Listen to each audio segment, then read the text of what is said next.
Welcome to Daily Coaching with the Superstars. This is Mike Ferry, and today we're talking to a absolutely terrific young man by the name of Richard Duggal out of the Toronto area in Canada.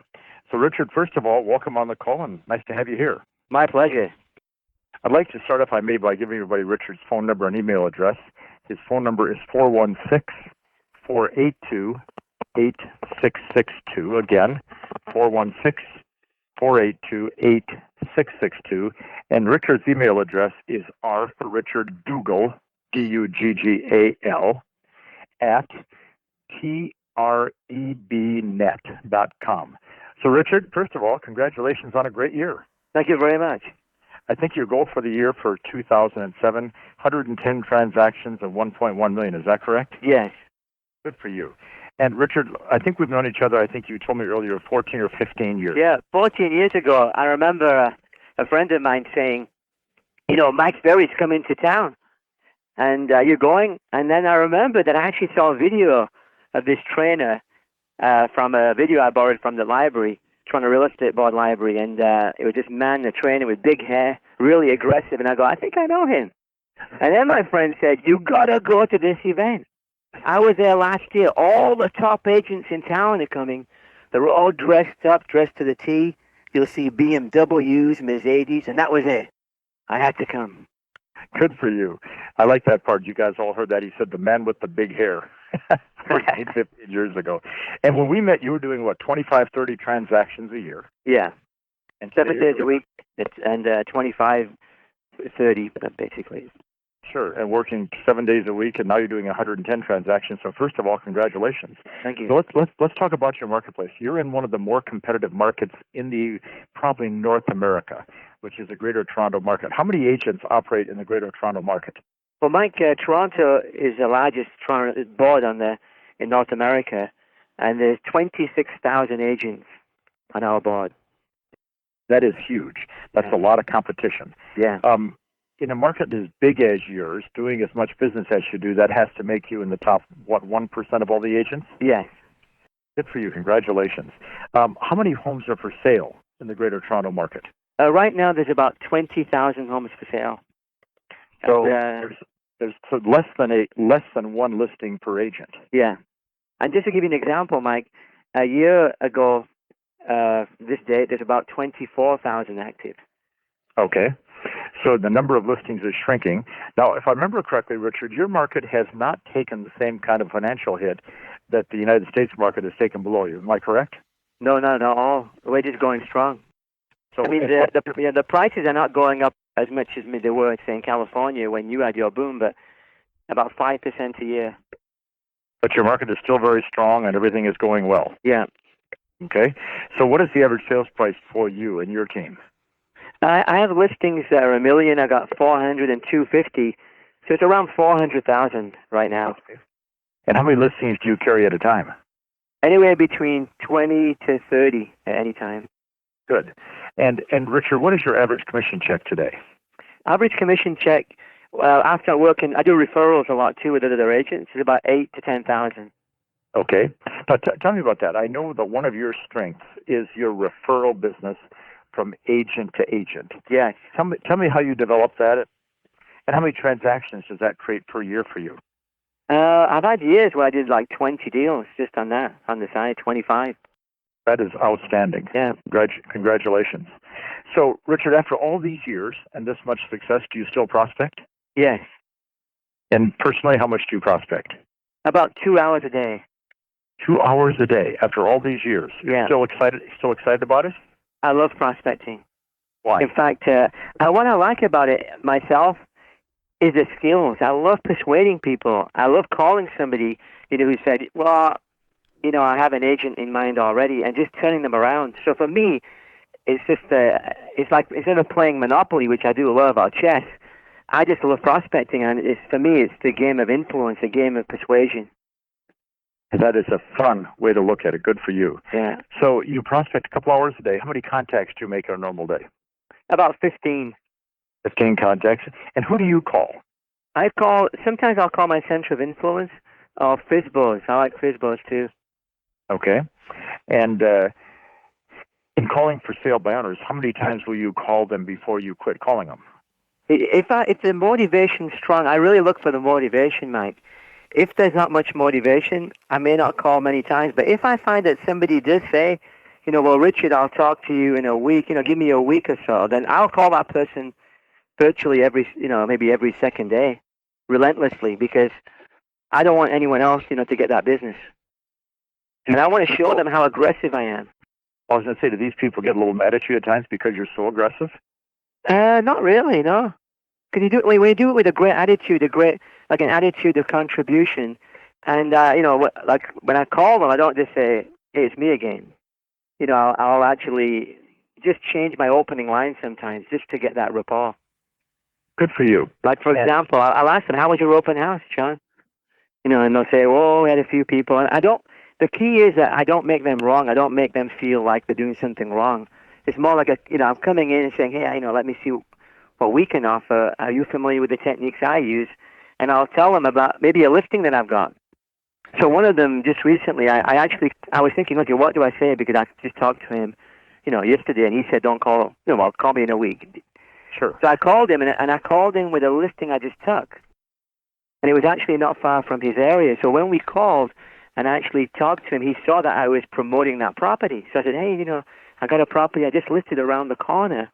And who do you know that might be interested in moving into our area here? And he was, so I'm demonstrating what I'm doing and what I'm going to be doing for him. What a great approach to take, and it obviously works for you, doesn't it? Yes. How much time do you spend on lead follow-up? You spend an hour a day, half hour a day? About half an hour a day. I don't have that many leads, but maybe in half an hour a day. But I don't really do it in one section. I might say, okay, let me call my leads. And that will maybe be for half an hour or 15 minutes. But I'll call them during the day, and maybe even at night. I'll just pick up a couple of leads and, call them. I want to get them because I don't want to have it that I'm only calling in the morning or the afternoon and I'm missing that lead. So when I do get a lead, I'm relentless. Ferocious, actually, you could say. Well, the part that amazes me about you, Richard, is you always have that nice smile on your face. You look very calm, and yet I know that you're relentless, aren't you? Yeah. So why are you so relentless? I like to win. Because? To win is like achievement, is being your best. Like just being around the people in this company, MFO. Like, I'll give you an example. I went to Colorado a long time ago. Well, I think it was my first event. It was an action workshop. And I had the opportunity to go to Karen Bernardi's office and actually prospect from their office. And watching Karen there, the intensity, the focus, and the drive and what she's doing. And so it's the idea of just winning and winning at different levels. And one thing I really noticed is that I remember actually my friend, the one that told me about Mike Ferry, come to the event, he was actually with me. So we were walking from the main office, and Karen said, let's do a listing presentation. Let's role play. So she's going down the hall, and she's like walking. She's almost running. And her pace is so fast. I'm going behind her, trying to keep up. I look back, and my friend's like miles back. And I thought, wow, this woman is powerful. So, it's the inspiration of them, inspiration of you. And I have to say, and I would say almost every day, I look at you and I mention you. And to my team, and I say, look at Mike, he's still out there. He's still doing the events. Every day. Yeah, and that is such an inspiration. Well, how long have you been in the business now? 16 years. And how old are you physically? I'm 46. So you've been in this business since you were a very young man. What will you do in the next couple of years business-wise? What are you projecting for the next couple of years? This year I wanted to do 1.15. And I want to build a dynasty that you were talking about. Good. Can you do that in the next couple of years? Yes, I feel I can. Because this quarter, I'm really hitting it hard. This quarter, I'm probably, it may be my best quarter of the year. Good for you. Yeah. So let's say it's 2010. How many transactions will you be doing? 2010, I'd like to be doing 180. Good. And what does that mean in terms of income? At that time, 180, probably over $2 million. So what are you going to do with $2 million in income? I'm going to buy more properties. That a boy. Invest in the business you're in, correct? Exactly, yeah. That's great. But it's interesting, Richard, because every good agent that I ever speak to, and you've met so many of them, are always strong listing agents. So let's talk about that for a minute. What percent, or how many listing presentations do you say you would have an average month? About 20, 15 to 20. Okay, and how many listings will you take? About 12, 10 to 12. Okay, so you list about 60 to 65% of the ones you go on? Yes. And on the ones you don't get, are you turning them down, or are they turning you down, or is it both? I would say about half and half. Okay, and you turn them down because? Usually the price. The price, there's not much motivation, and that's a main objection, I would say. They're just way off, like not really realistic. They're just playing with the market. Because in our market, because it's quite good, we get, I got to find out. And I asked them, are you more, they said, yeah, I want to sell, I'm motivated. And I asked them, are you more motivated, Jim, to sell, or are you more motivated to get that price? And what do they say? If they say I just want to get my price, what do you say? I say you may not be able to get both. Okay. You may not be able to move at that price.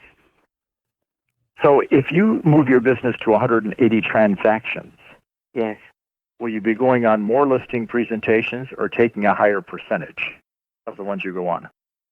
I'll probably be going on a few more and a higher percentage. I mean, I like to go on ones, like sometimes I'll go on ones where, just for the challenge of it, like let's say if somebody said, I have an agent, I really want to go with them.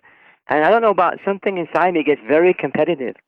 And I almost have to, tone that down because I say, really? You think so? So I want to get in front of them. So I'll have to probably qualify a bit stronger too. I was going to say next, so what do you have to do to take your business to the next level, the next couple of years? What are the 2 or 3 things you have to do? Now, let's face it, most people, Richard, would be thrilled to be doing 100 deals a year and making $1 million a year in real estate. But what do you have to do personally to get to the next level? I think I have to get stronger on my schedule, increase my prospecting. Stronger on your schedule and increase your prospecting? Yes. Okay, so what do you mean by stronger on your schedule? Well, I have to get more defined on my schedule. Because what I find is that when I first built the business, going up to, say, 50 to 80 deals to 90, even from 40, I was prospecting about 3.5 hours a day, consistently. And so I will have to go back, if I want to really increase to that level. Okay. And I probably would hire someone to train to go on my team, to duplicate myself a little bit too. That's a good idea. Well, let's talk about that. How big a team do you have today? I have 2 agents. Okay, and what do they do for you and with you? They work with the buyers, and sometimes they'll prospect. And if I can't go on a listing appointment, they will go. And how much business do they bring to the table for you? Well, really, it's one agent. One agent does probably about 25. This year, he might even do about 28 deals. And the other one is new, so we have to, get him going. So still, the major portion of all your production is your responsibility, correct? Yes.